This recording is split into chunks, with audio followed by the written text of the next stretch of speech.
We are live. What's up, everybody? Hello. We'll do our start intros in a second. second. Yep. Share. Copy.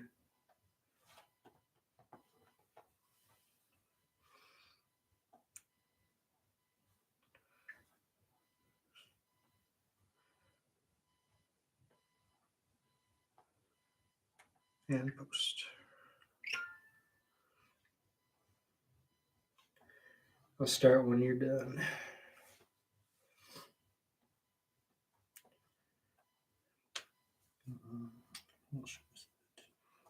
How's everybody doing today?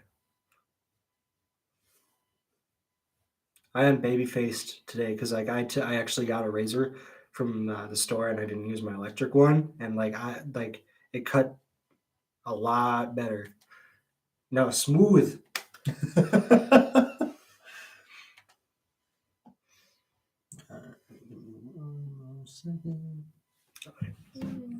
Share it on the Twitterverse.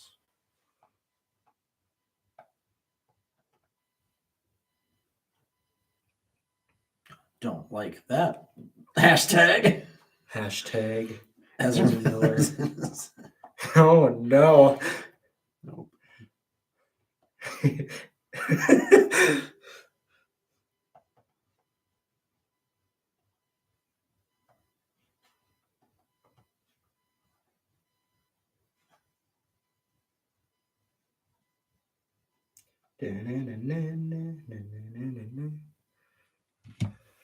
All right. Cool. Oh, I should send it to Billy too. Well, we can start and I'll send it to him. Oh, Taylor Swift. We have to talk about that. We do. God. Yes. But we do that. Yes. We have to cover Mr. Miller first, of course. No, I would love to see Taylor Swift do an emo album. I think this one's gonna have some emo stuff. Have you heard the first two track titles? So she's doing so there's Midnight.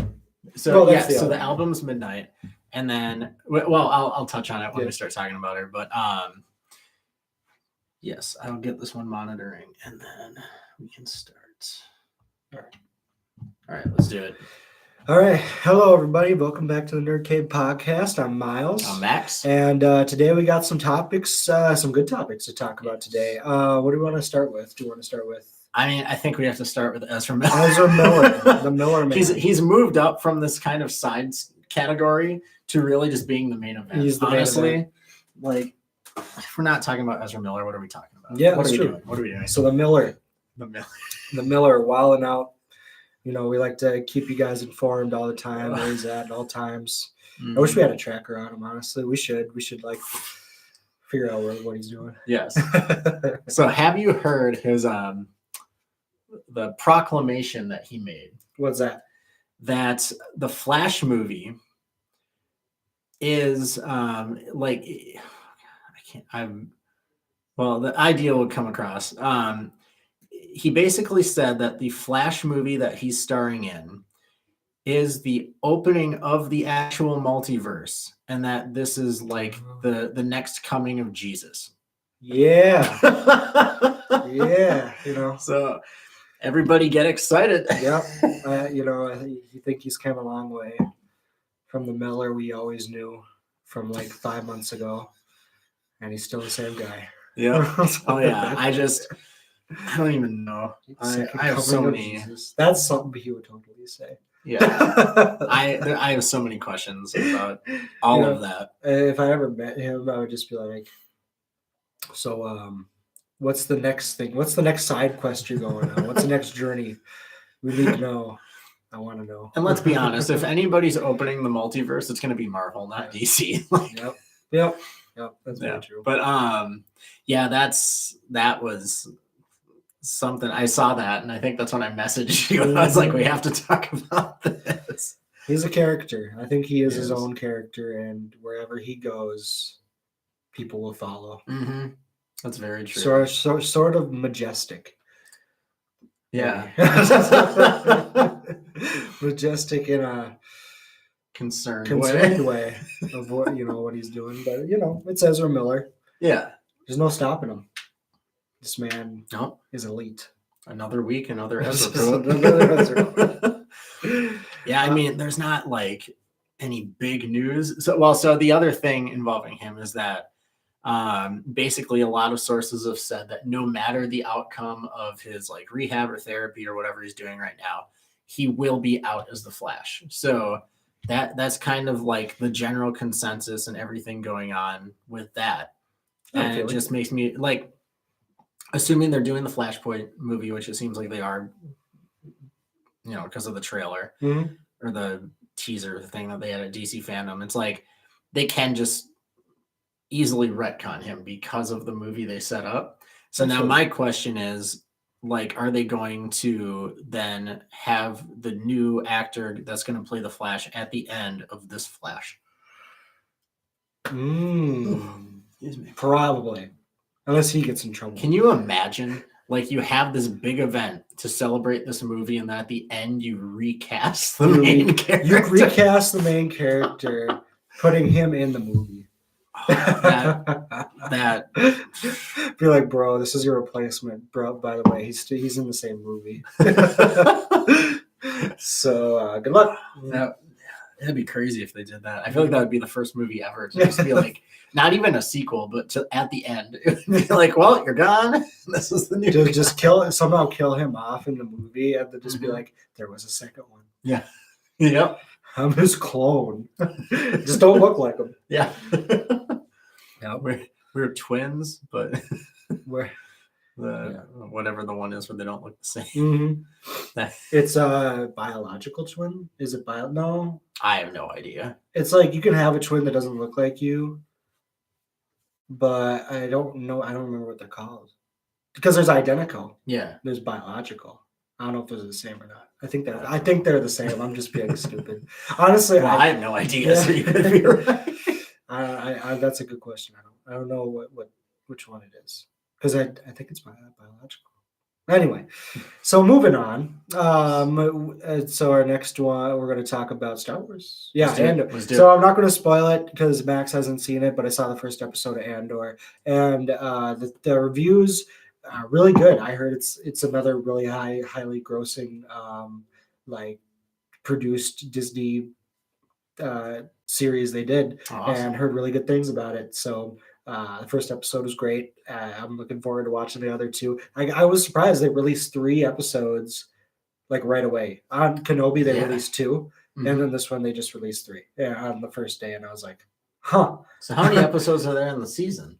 I don't know. Because if it's 6, it's like, here's half your show. He's like, here's half the show this week. Here's half the show. It's, you know what it is? Because they're making all these like these series. I wonder if they're just like, we have to get these series out so we can release the next one with a little bit of leeway time, or like something like that. I'm guessing it's just like due to timing, and it's like they want to line things up right. So it's like at least they're getting all this content and it's fresh and new, but then giving like somewhat of a leeway into the next series, which 2 months, 3-month leeway, because I know like there's more Star Wars content to come, and with all that content you don't want it overlapping, because then it's just like a cesspool of like, gotta watch this one, gotta watch that one, and like it's fine having a lot of things to talk about, but then you just get it gets the franchise fatigue, where it's like something new is always on, like it's not special anymore. You don't have that thing to look forward to.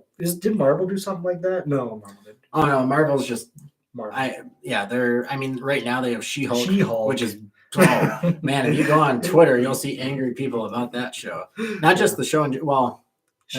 You're gonna watch it, but like, you've seen the trailers? I've seen enough. You've seen enough? I saw the twerking. You see the twerking thing? Yeah. Daredevil, what do you know about him? Daredevil, I haven't watched the newer Daredevils. Okay. I watched the original from 2002. Oh, the Ben Affleck one? The Ben Affleck one, yeah. So the one with Evanescence. So the new one it's in the trailer, so I feel like it's not a spoiler. Okay. So the Daredevil from the Netflix series, the same one that was Matt Murdock in the Spider-Man movie, the lawyer. Oh, okay. So he is in She-Hulk, which they revealed in the early trailers. But they're on like episode 5 or 6, and he still hasn't shown up. And then at the end of the one, not this week, but the last week, they had as like the last little thing, it was like a small teaser of his helmet. So it was like, oh, he's coming next episode. Nope. They just don't even mention it. They're like, it's probably going to be in the next episode. I would hope, for Marvel's sake. I think, because it's like you show that it's like, I think I've explained this before. It's called Chekhov's gun. You put a helmet in one scene, it has to come back eventually. Mhm. If it doesn't come back, what's the point? And then everyone's going to be upset. Well, yeah. So like that's the thing. It's like they show him in the trailer, and then you have the helmet and character posters in the same week. So everybody's like, "Oh, they're doing the promotion. They're starting up," and then it's just like, "Nope." Like, and they even address it at the beginning of the episode that came out on. I can't remember what day it comes out, but this week's episode, because the character breaks the fourth wall, She-Hulk, and so she says something along the lines of like, "I know this is a sharp turn from what you were expecting," or something like that. So at least they're clever about it, but it's like, why would you do that to people? You know, like the fans are already talking enough about like just getting him on the screen. Yeah. Don't tease them and then wait another week. And then it's like, because then his screen time is reduced again to like whatever the rest of the season is going to be. Yeah. So it's like, if he doesn't show up, this week, he'll show up the following week, and it's like, how many episodes are there going to be? So yeah, I don't remember how many there were going to be, but yeah. So it's like his screen time is reduced because it's like people want Daredevil, but then it's like you keep leading people on. It's called blue balling people. Yeah. And you don't want to do that. And it's like it's like and so that's why fans get upset. I mean, fans will be upset over anything, honestly.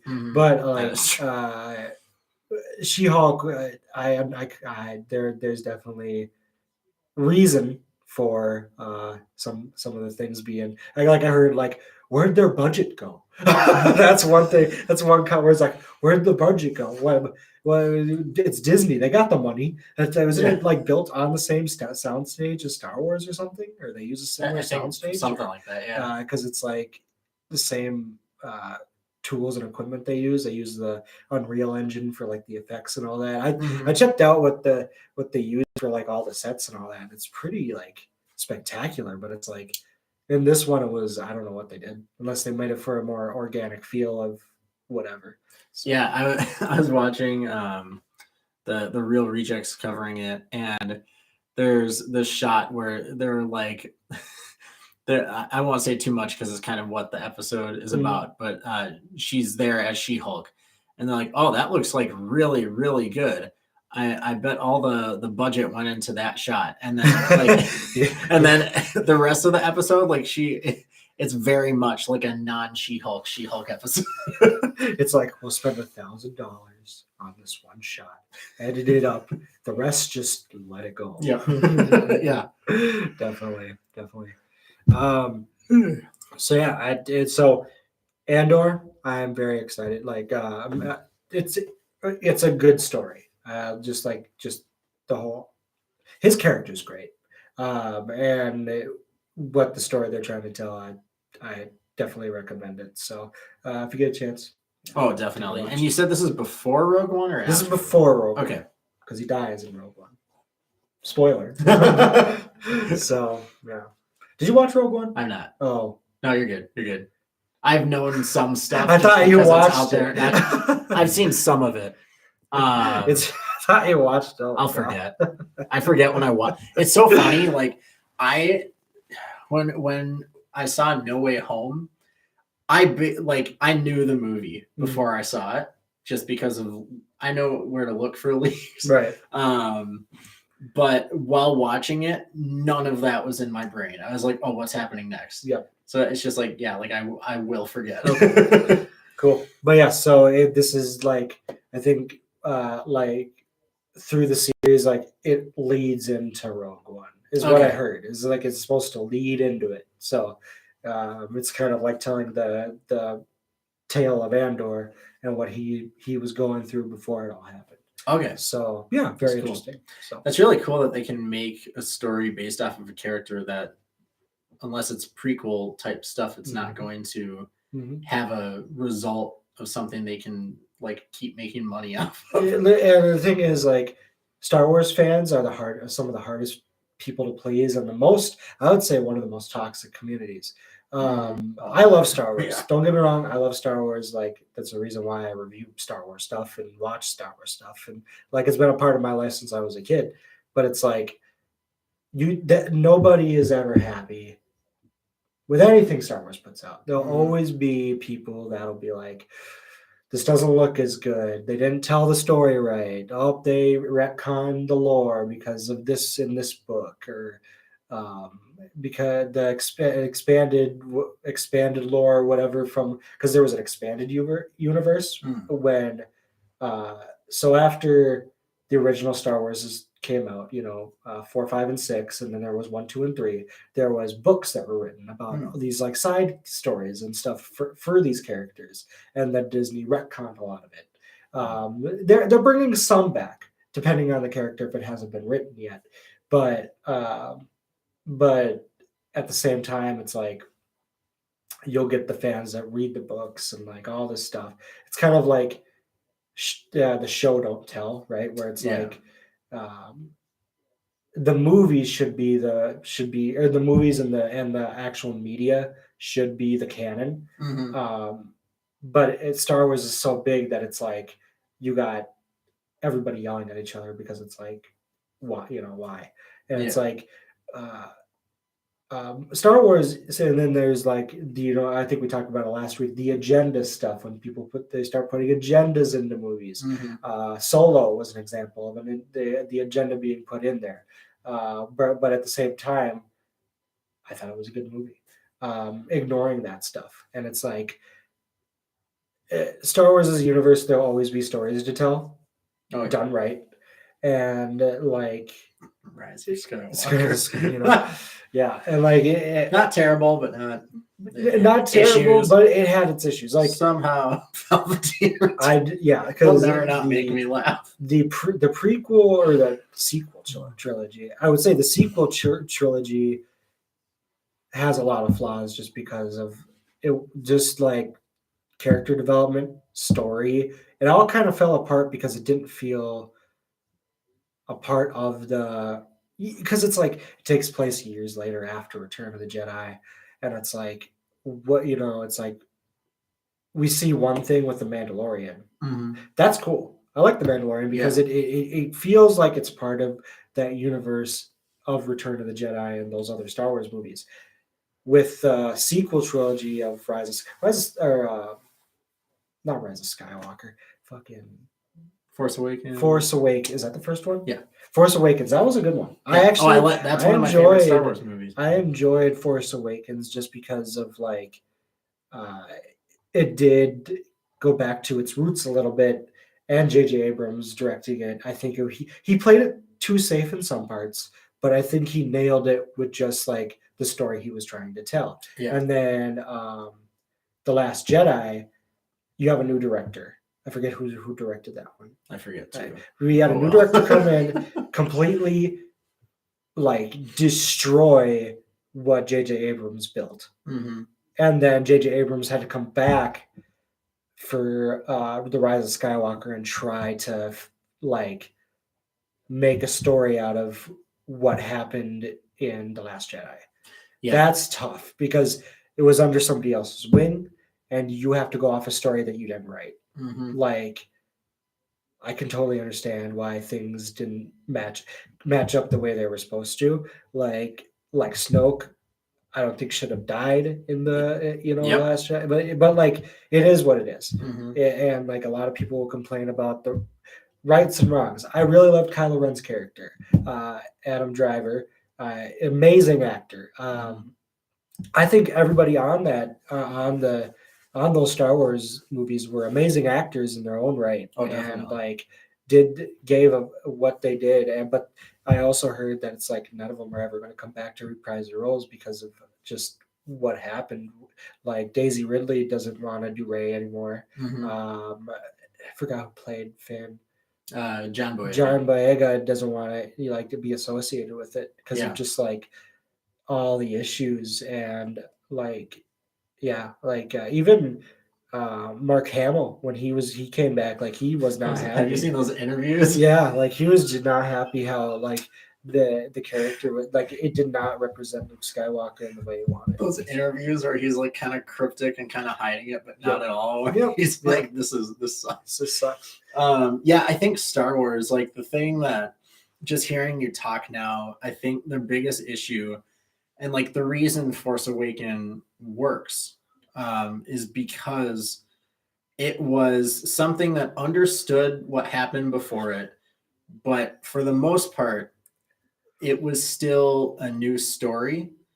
Whereas the other two after that really were just kind of like, okay, now it's the old story, but telling it through these new characters that you're now not really going to care about. Yep. Because the old people are back. That's where it went wrong. And the thing was, too, when I think of the sequel trilogy, it happened so fast. I didn't even get to like really cherish those characters in 3 movies. It felt like it was just like, it didn't even feel that long. It kind of felt like one movie altogether. Not that it was drawn out because they each had their own like points and plots and stuff, but it really like, in terms of the way other Star Wars movies go, it could all be condensed into one movie. And I don't think if you replace some of the dialogue to kind of speed things up, like I don't think anybody would complain. No. And like, I don't know, like I enjoyed watching them in the theater because I don't know about when you go to see a Star Wars movie in the theater, there's like this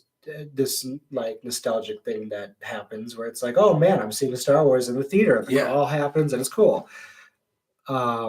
But it's like after it all, settles down, years go by, it's like you look back on it, you're like, I look back on it with an open mind of like, what did I like? What did I dislike about it?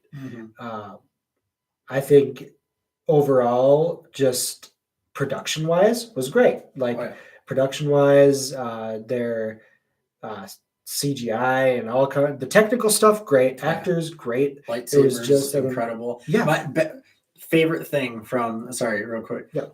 From the sequels, the weight you could feel of the lightsabers. Like I never in the past felt like it almost kind of it was like this light thing you held on to, like the toys. Yeah, exactly.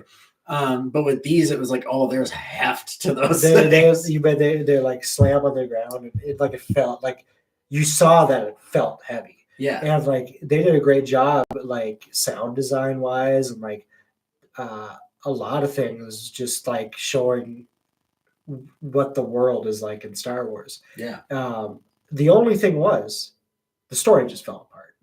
Everything else was great. The story just fell apart. And and then it was like, all right, like so The Force Awakens happens. It's like, okay, cool. We'll see what happens. And then The Last Jedi happens. And then it's like,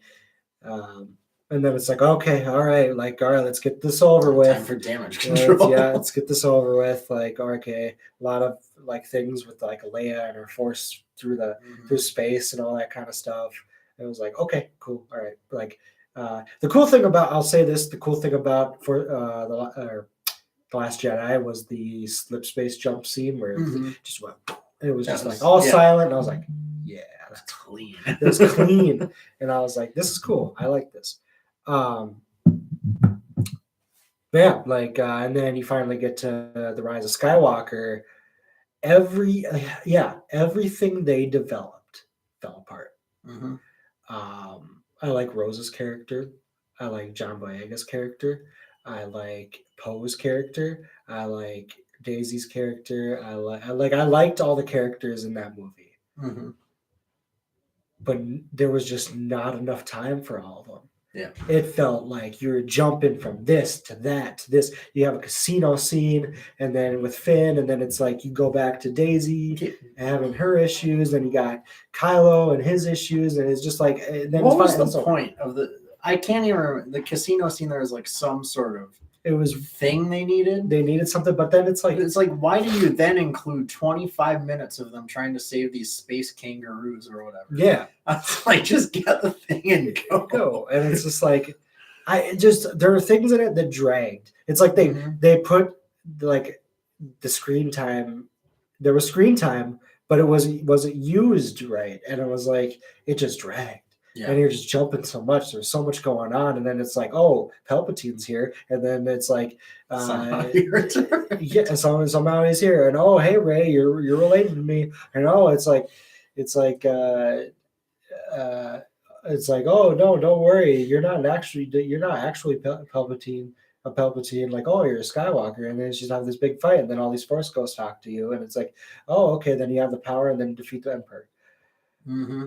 Yeah, it's like you could tell that it was the movie of damage control, and they also knew that was the last one, and they're like, you have to fix everything, and you also have to wrap this up. Yeah. And it's like, when you think about it that way, it was like, yeah, that was the most logical way to do everything. I to couldn't end imagine it. But it's like, I couldn't imagine doing the first movie, having somebody doing the second, and then you having to finish it off with whatever broke in that second movie. I'd be so pissed. What I honestly would have done if I was in J.J. Abrams' position is, and I might be thinking of this wrong, but like something that I know people mention is that there's some like, I don't know if it's Palpatine's or like he has access to some like mirror dimension kind of thing, right? Where you can like, it's kind of like an alternate universe thing. What I would have done is I would have just retconned the entire second movie. Right. That's what I would have done, and then I would have just picked it up, kind of like where the third one kind of. Yeah. And just be like, this is like she's trained, or maybe do like a 5-minute montage reestablishing what should have been the second movie, right. And then just be like, okay, this is where we are now. The Last Jedi bothers me so much. I mean, and I hope like this Mandalorian timeline kind of helps with some things and helps clear up some things, and like there's a lot of story they're telling. Mark Hamill even liked his Luke Skywalker scenes in the like Mandalorian timeline, and because it's Luke Skywalker, the way he's supposed to be represented. They did a great job. I think they're doing a great job. And like the Ahsoka series and all this middle stuff leading up into with Grogu and all this stuff of like what's going to happen. That's cool. I like that aspect. And like hopefully we'll see. Or if it's just going to be its own timeline, that's fine. But hopefully they're able to like make us understand, because there was not enough time in those 3 movies where it's like make us understand, because they're jumping around way too much. And like I'd say the things I liked about Rise of Skywalker, it's like I think I mentioned it, where it's just like everything was good, it's just the story fell apart, and it was like it could have been done better, but at the same time you had a director that had to make a story with a already broken story of what happened. Yeah. Like I have a feeling JJ would have brought Snoke back. I've had a feeling like if he would have kept Snoke alive in the last Jedi, and that would be the ending of the third movie. It has to evolve around Snoke and killing him. Yeah. And it's like just switch that around. Don't have your main antagonist to be killed off in the second movie when you have one more to go. Because it's like you could have. There's so much more story you could have told. You could have told and created the characters in a certain way. Like you realize in the Rise of Skywalker, the Finn and Rose relationship died. And like it was like they kissed and then it never happened again. Yep. And it's like what happened? Yeah. And I don't get it. I think the issue with the sequels is that like it's like each of them kind of wraps up its story in the movie it's in, and there wasn't really anything connecting it other than the characters. Like with both of the other trilogies, it's like there is this story to tell and they knew what they were telling. Whereas with Force Awakens, it's kind of like, okay, here's these new characters, and yes, you have to establish some stuff, but it's like really by the end of that movie, it's like we know Kylo Ren is the villain at that time. We know Snoke is bad, and we know Rey has to find Luke. Then for the second movie, it's like, okay, now we're going to take this entire movie to fix Luke so he can kind of train Rey.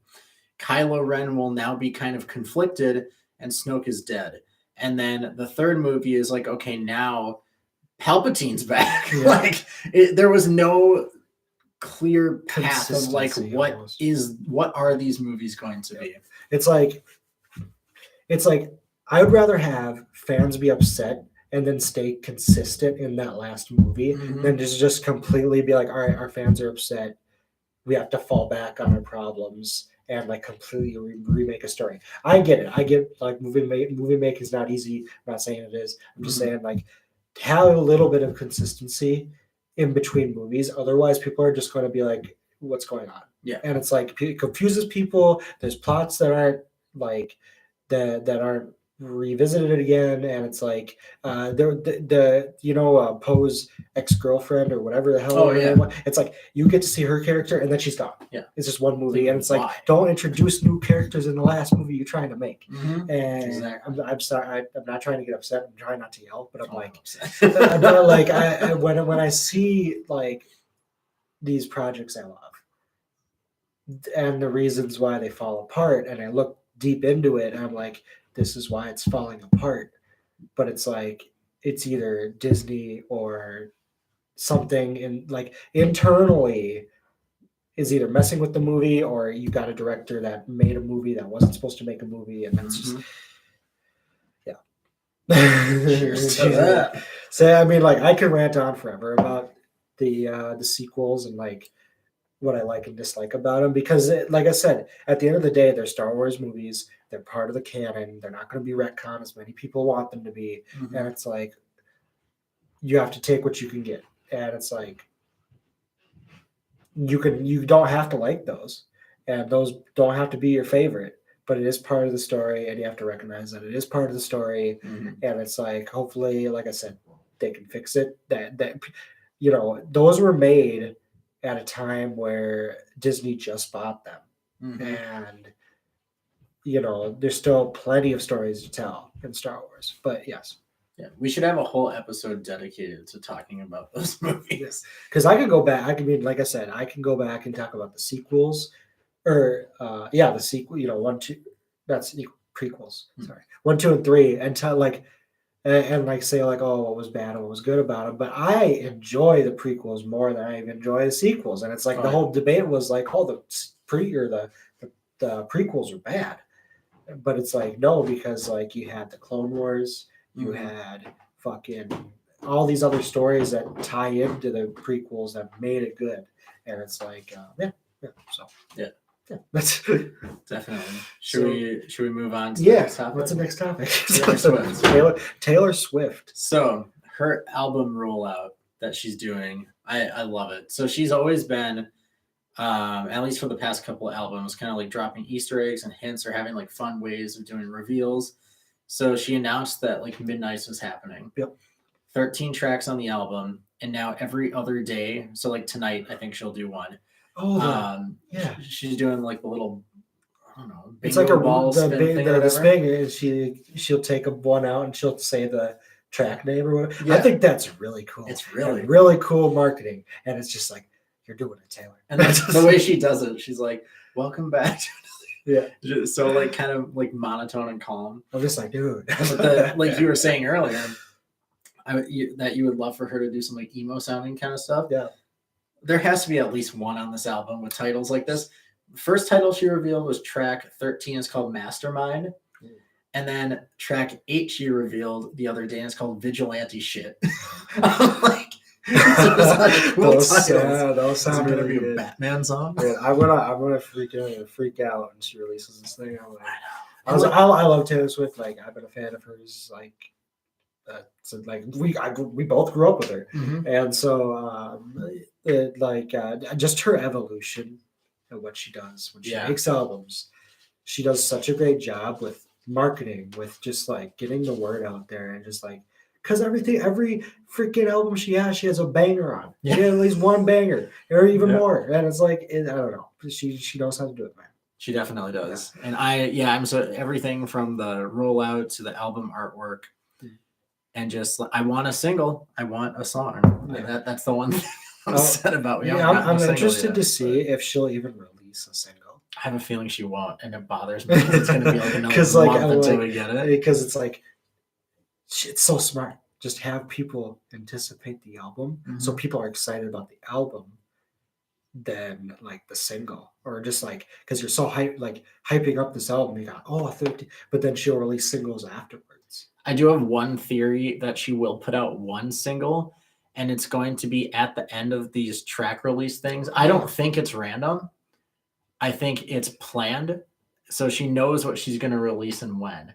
And I think the last one she releases, she'll be like, this is track whatever, and it's out now. I think that because she does these things at midnight. So I think that's what she's going to do. That's my theory. And then it'll be probably like, at that point, it'll be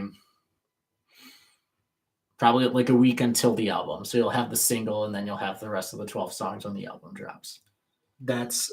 I could definitely see that. Yeah, I I think she'll do could. She heard the last one she pulls out, and then she'll say it. She'll be like, "It's out now," or some shit like that. Yeah. Because she's like, yeah, she's not stupid.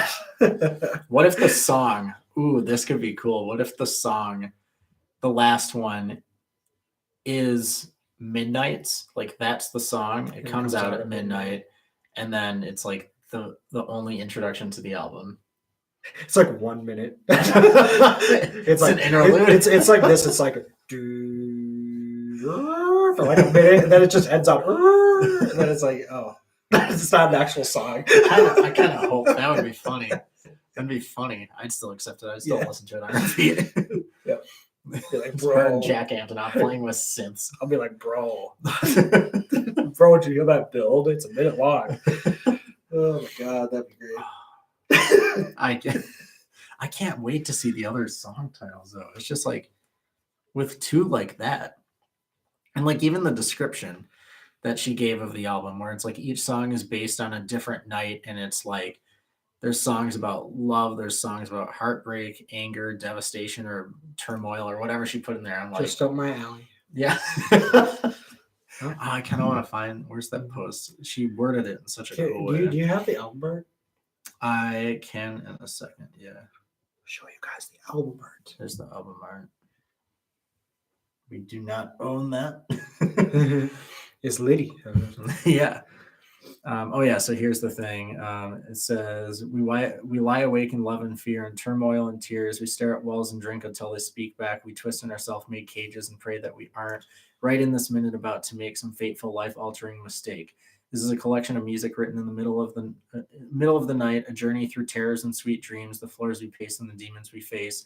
For all of us who have tossed and turned and decided to keep the lanterns lit and go searching, hoping that just maybe when the clock strikes 12, we'll meet ourselves. Midnights, the stories of 13 sleepless nights scattered throughout my life will be out October 21st. I'm like, that description. Holy hell. Here's Taylor like scream like, that would be incredible. I could see her. I mean, turmoil. What are all the things you mentioned? We turmoil, drinking, self-made cages, terrors. She could scream. She could find a song to scream on. Yeah, just that description. It's like, man, I very firmly believe this will be my favorite album, just based on that alone that she's ever put out. I don't know. I like it. I dig it. I like the theme. I like the theme of midnight. I like the theme of like going through her emotions at midnight and like writing songs. And like, dude, that's just like, yeah. I don't know. It's a good theme for it. And like the fact she's making videos at midnight, staying with the theme, just like, yeah, the theme of the album is the part of the marketing. And it's just like, yes. Yeah. And it's like, I don't know. It's smart. And it's like, the fact that she takes the time and does that is like shows like she cares. And yeah, she cares about the art she's putting out. Yeah, she's behind it, and she's like, "This is gonna be great." Yeah, and I was gonna say something, but I forgot. What was I gonna say? Oh yeah, thank you. That actually reminded me what I was gonna say. I hope all of the songs, like, when you listen to a song in a car at nighttime when you're driving, and there's songs that fit that mood. Mm-hmm. I hope all of them fit whatever that sensation is of listening to music in a car at night. That's just a wish that I have. Well, there's tons of themes of night. There's the dark themes of night, but then there's also the happy themes of night. Mm-hmm. There's happy themes of night, like night drives with people, and like you're hanging out with buddies or friends, and you're like chilling out. You can listen to whatever you want, like that are just like really good, like mood music stuff. Yeah. Then there's dark ones. Those are fun. They blast in your car. The dark ones would be the what was it? Floors we pace and the demons we face and twisting in self-made cages. Those can be those are the dark ones. I love that imagery that Mhm. oh yeah. We're definitely gonna, when that album drops, we're gonna have to do like a track by track listening review. Party. Oh, if we can do that. Are you allowed to do like listening parties on Twitch and stuff? I know YouTube. Not on Twitch, but we can record a video and upload it. Okay. Yeah. So like we can record a video, like listening to the songs and just posting it. Yeah, we'll get like DMC'd or whatever. We'll get like copyright, but who cares? Oh yeah. I really don't care about copyright. I just like if it's like here's a cool thing about me is that when it comes to YouTube content, there's things I'll be very like, okay, I won't do copyright on this one. But there's like things where I'm like, I want to review the album, but I don't want to skip it. You know how some reviewers, like they'll try to keep it down to a certain amount of time, like 11 minutes or whatever. I don't like that. I'm just like, let me just listen to the songs, react to the songs, and like have a big video I can just release. And like, I don't care if I get copyrighted for that. I'm just reacting myself to like how I feel in these songs. Yeah. I don't know. That's just my attitude on it. What is October 21st? That is it's a Friday. Dude. Well, I guess it would come out Thursday night probably, but we should definitely maybe do like a special. We'll do a special. Or like listen to it, do a listen through. Yeah, we should. Initial reaction. Yeah, we got the speakers down here. Yeah. No, yeah, that would be cool. Like, I think we should do that. But yeah, no, like, what is it? The other thing about copyright, I don't know why I'm on this side tangent. Copyright, cool and scary. Yeah, it's like, okay, copyright. It's like, yes, no, don't take someone's song and like upload it to your channel. Like, don't just take a song and upload it. But like, if you're reacting to something, or like if you're making it your own content, like reactors do and stuff, like. That like I think that that's fair use in a way where it's like you are reacting to that content. Yeah, you get copyright strike because of the song. Like that's the thing, you have to like cut it because you have a certain amount of a clip you can use at one time because it's like, oh, you're using a song. But for me, it's like, whatever. You know, it's like it's just like even like WWE games. I tried to stream WWE games, but the entrances they have to be shut off. Or like the entrance music has to be shut off because it's all copyright DMC claim. So it's like, I don't know. With certain games, certain things, it's like it'll copyright you, but it's like I think you have to be in the mindset of, do you just take the copyright or do you whatever? But it's like you don't get a strike, you just get a claim on that video. Unless somebody decides to strike you. But the copyright is claimed, so you can't monetize the video anyway. So it's like, I mean, for me, it's like, I'll take the claim if it's content I want to share to people. If it's just like a video, even I just want to do for myself, I'll get that shit claimed. I don't care. Yeah, exactly. It's like content creation first, monetizing or whatever second. Like that's the way that I always view it. And I would say like if it's something that wants to be monetized, obviously, if it's like some like a game where it's like, yeah, you don't want to have like 50 cents what is it in the club playing or whatever or while you're playing because it's like, oh well, yeah, you'll get copyright claim for that and it's a video you're working on, so it's like that's different. But yes, so that's my thing about copyright claim is that it's like if it's in fair use and you're just reacting to a video, I don't see a problem with that. Yeah, but I understand why it gets claimed, and like, but again, it's your choice if you want to get it claimed or not. But I have a mentality of because I have 3 videos on my channel that are copyright claimed because of 10-second clip of a music thing of music being played with it. There's nothing I can do about that. So I'm like, no, just take the loss out. Oh yeah, on the entertainment outlet, I have a lot of Yeah, copyright claims yeah. because I do like the visual of clips from movies or like the trailers. Yep. And I'm just like, yeah, Yep. whatever. Yep. I think Marvel, whether it's, I don't know how the review process works, but either they kind of caught on that I never have sound in there and it's clips that are like 2 years old from movies that have come out, but I just haven't been getting them on my Marvel stuff. Even those reaction videos and try not to laugh and all that stuff, those all get claimed. Like, Oh, because you're in a sense taking somebody else's content. Yes, you're reacting to it, but sometimes they'll get claimed just because you're doing that. Yeah. Because you're YouTube, it checks everything, and like if it has a problem with something, then it'll take it down.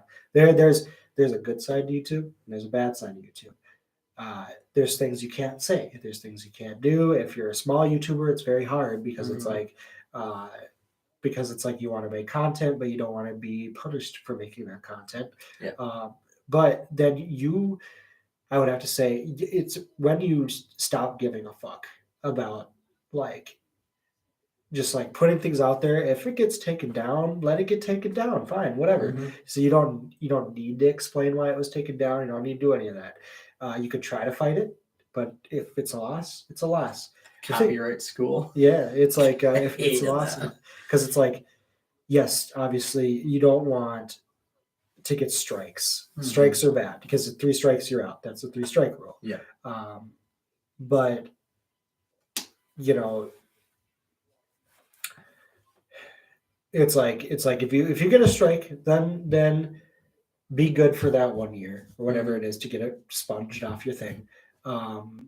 Take that loss of that video, it's fine. But it's like in that year, just try to be good, make a good streak of like making sure you're not, fucking yourself over. Yeah. Like I've watched a lot of YouTubers talk about it, and it's just like, just know what position you want to be in, and sometimes egos get in the way. Mm-hmm. And sometimes also like people are striked for no reason at all.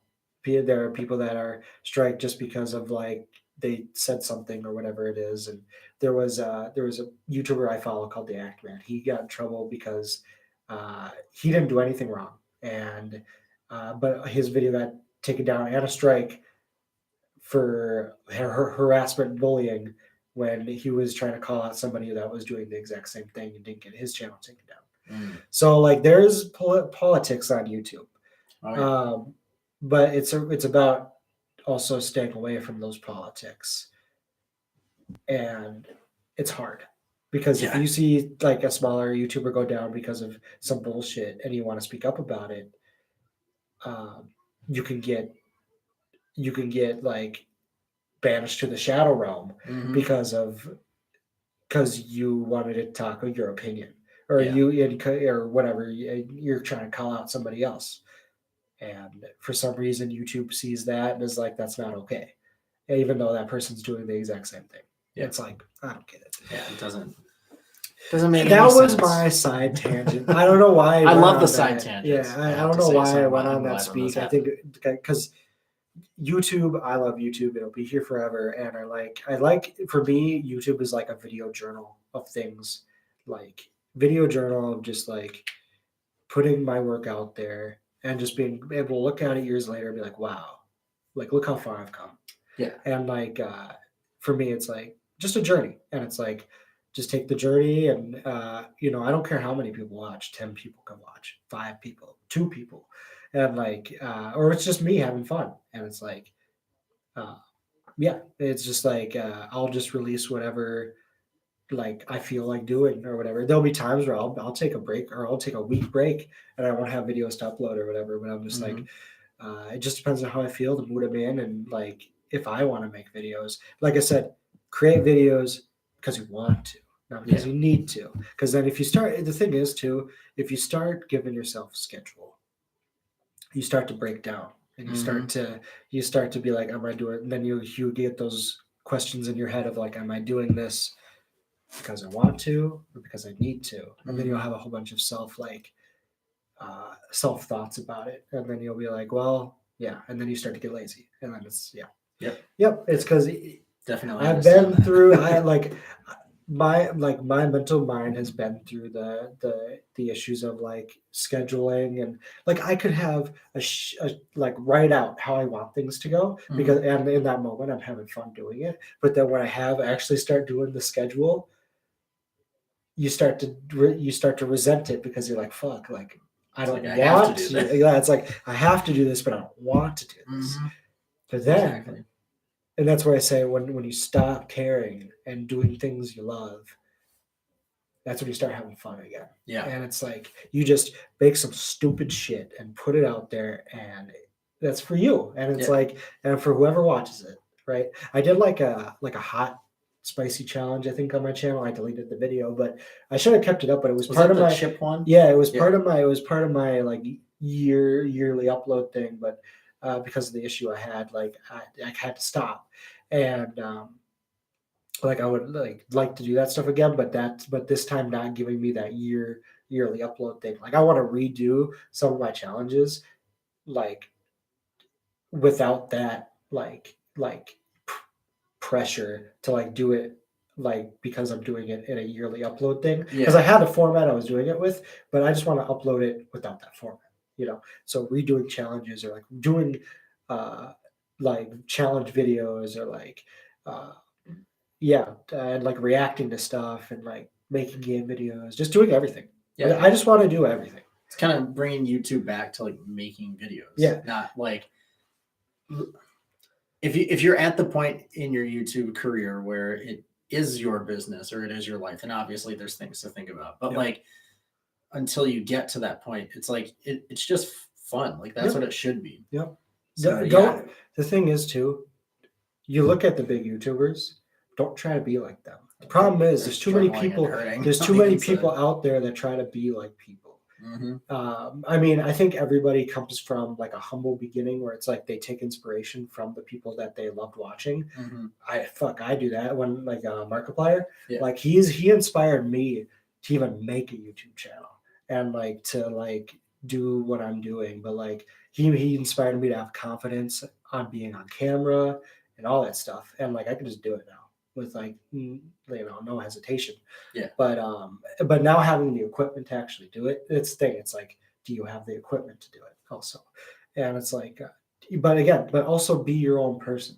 Don't try to be like those bigger YouTubers. Find something that you enjoy doing, and be genuine to what you're doing, because eventually if you do stuff that you don't like doing, people are going to find out. And people are going to know, and people are going to be like, why is he doing this when he's not actually into it? There's a fakeness of it, and just don't be fake. Don't be fake. Exactly. And just continue just being true to yourself and what you want to do.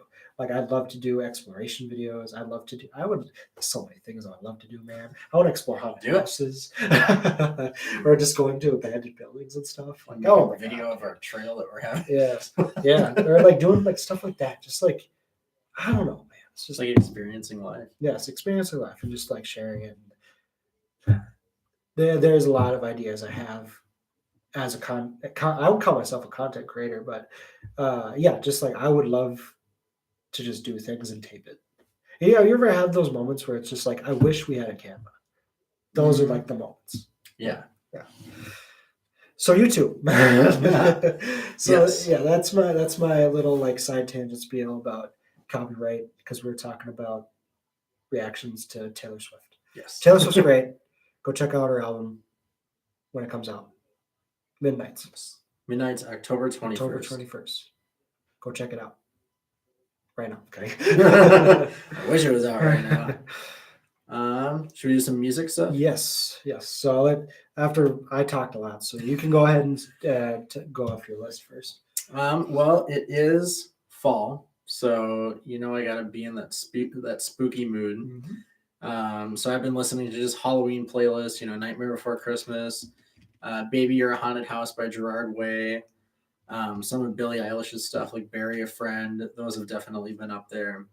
And then as far as kind of general artists I've been listening to, Matt Skiba and The Secrets, the Cuts album, heavily into that. Really like the sound and just kind of how it's it just has a mood to it that's really cool. Still on a big MCR kick after seeing them. Foundations of Decay, honestly, like that song has been played so many times this week by me. It's funny because a lot of people complain about the levels and how the vocals feel like they need to be louder, but to me it almost sounds like a representation of what the song is talking about, where it's like everything's kind of like buried or torn up, and it fits so well. So I have no complaints about that. Let's see. Oh, well, Taylor Swift. Been listening to a lot of Reputation. I like the old Taylor's Dead. What song was that? Look What You Made Me Do. Yeah. That's one of the ones I've been listening to a lot because that beginning it kind of has a Halloween sound to it. Yep. Yeah, that one. Ready for It. What are the other ones? I'm always listening to Getaway Car.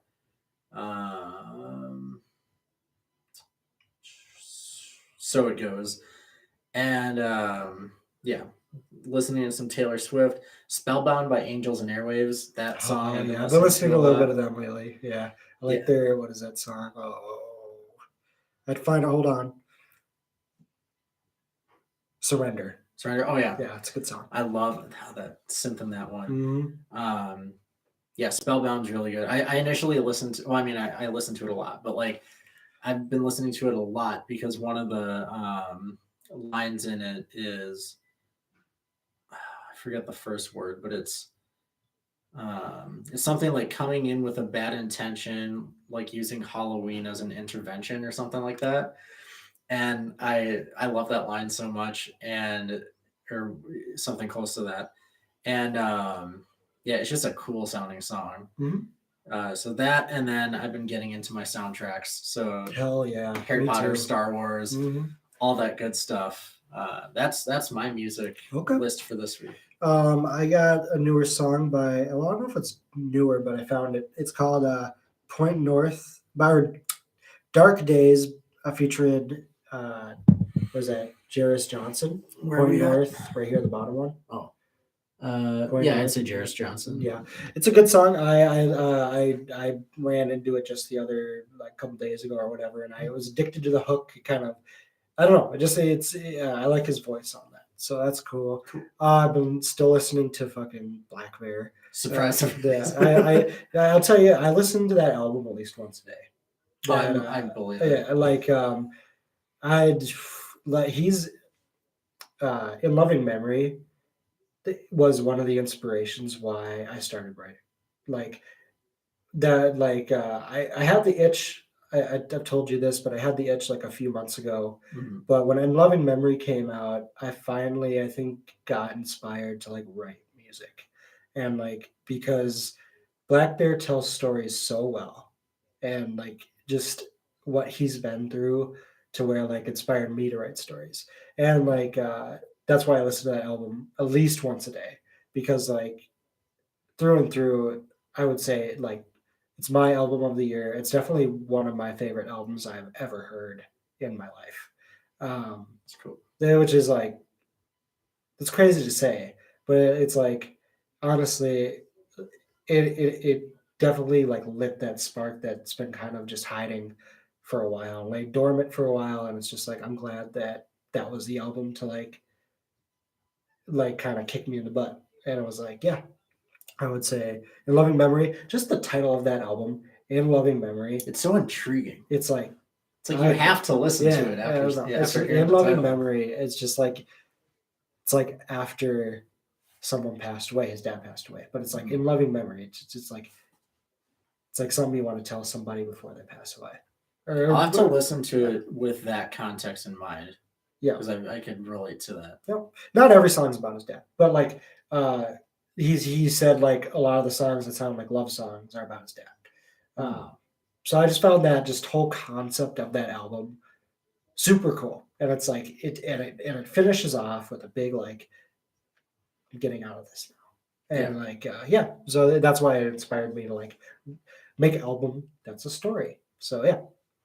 What else have I been listening to? MCR. Yep. I made a playlist for that, for the set list they did. I gotta follow that. So. Yep. So what else? been listening to a lot of older stuff. Some Linkin Park stuff again. Mainly their Meteor album because I watched the documentary like the other day. Is that the one Eric was showing us? Yeah, yep. What else? Getting back into Breaking Benjamin a little bit. They're another band that kind of like I discovered because of Halo 2 actually, because they're in that soundtrack and like they had Blown Me Away in there and I was like, oh great, who is this band? And like I discovered them and they're one of the bands like I discovered myself where it was like when I was a very young age, like they kind of just followed me through my upbringing and like I like his voice and that band is just like a staple of mine. I have a pic from when I saw their concert too. Oh, that's they sweet. threw it and the person I was with caught it and she gave it to me. So that's awesome. Yeah. That's really cool. Yeah, this is really cool. It's a cool story. I haven't seen 3 Days Grace yet. I would love to see 3 Days Grace. Adam's not the lead singer anymore. It's Matt. It's the drummer's brother. And he's from, have you heard of the band My Darkest Days? I've heard of them. Yeah, he was the lead singer of that band. Okay. Yeah. I haven't Band hopping. Band hopping, yeah. But yeah, I would love to see 3 Days Grace someday. They're another one of the bands I grew up listening to. Another one. Trying to see here. I did not get a lot of sleep last night, which is why I'm yawning. if anybody's wondering, or you're wondering. Bad Omens. I know they had an album that came out recently, and I just listened to that full album, and I thought that was really good. It was let me find it here, View album, The Death of Peace of Mind. Also, Waterparks just came out with a song with Good Charlotte. Yeah, the what was it? Was it Self-Sabotage featuring? Self-Sabotage featuring Good Charlotte. I'm curious to hear what that's like because they put out the original version probably not too long. 3 months ago, maybe. Yeah. No. And then like hearing Good Charlotte on there. And I know they're one of the bands that really influenced them. So it's cool that they're like working together. Mm-hmm. And I want to know what it's going to sound like. They're also coming out with a song with Black Bear soon. Mm-hmm. Soon, yeah. Soon. The little caption on there. Soon. Yeah. Don't worry, guys, soon. We don't release date. But I am excited for that. I was like, because Max mentioned how he would love to hear Black Bear on a song with Waterparks. I'm like, dude, maybe. And that's actually happening. Yeah. I was like, whoa. Speaking into existence, I guess. That's funny. They go on tour together and they make a song together. Yeah. And I mean, now we just need a Mod Sun Waterparks album and it'll be complete because we have Black Bear Mod Sun with Heavy. Now we have Black Bear Waterparks with whatever that one was. What's it called again? Soon. Yeah. And then if we get a Waterparks Mod Sun, we'll complete the group of the tour. Dude, they definitely should. Yeah. Or no, okay, that's what we need is a song with all of them on there. Like a Black Bear centric song. And then you can have like Austin from Waterparks and Mod Sun just like going back and forth in the bridge or something. It's called Fuck About It. That's what. There we go. Well, I like the title. Oh yeah. Yep. Yeah, that'll be a good song. It will be a good song. So yeah. So new Waterparks music. I think it's good, man. I think. Yeah, I'm excited. I'm excited to see. Like I said, they say it all the time, but I'm excited to see collaborations that happen and where music goes, man. It's a beautiful thing right now, and like I'm glad people are like switching up. Yeah, and like you're seeing like other sides of people, and like I'm like, yeah. Definitely. That's why you're seeing like these pop singers going into these like darker like tones, which that's why this Taylor one's exciting me so much because it seems so dark. Mm-hmm.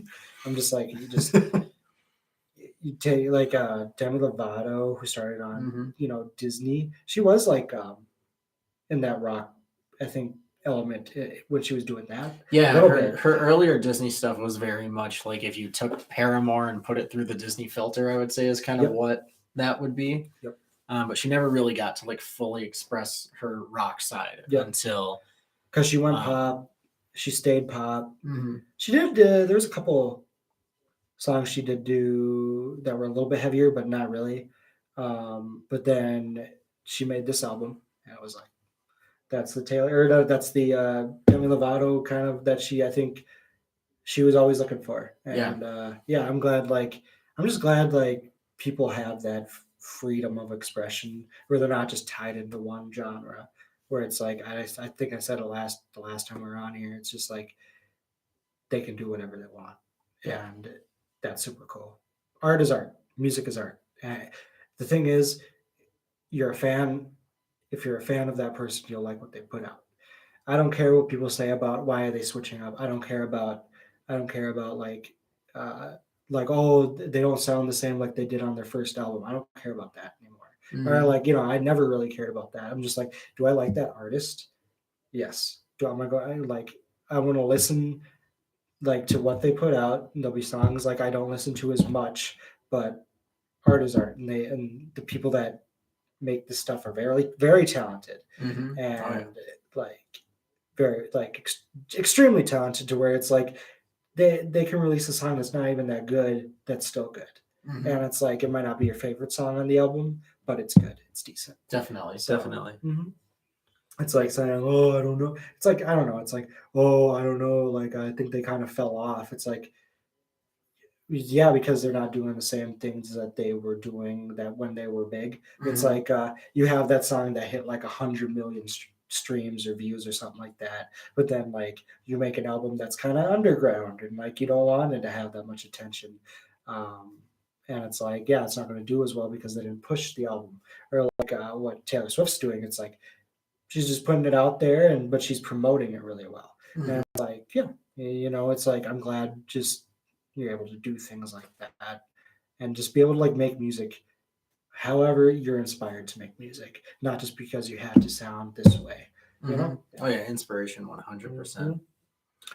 So that's I think that'll be our show for today. That's a good one. I think we discussed a lot, going on a lot of side tangents and Ezra Miller, and I think this was a journey.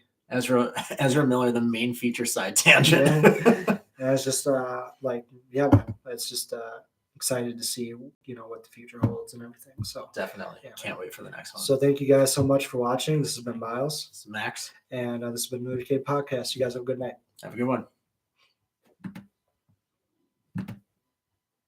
Yeah.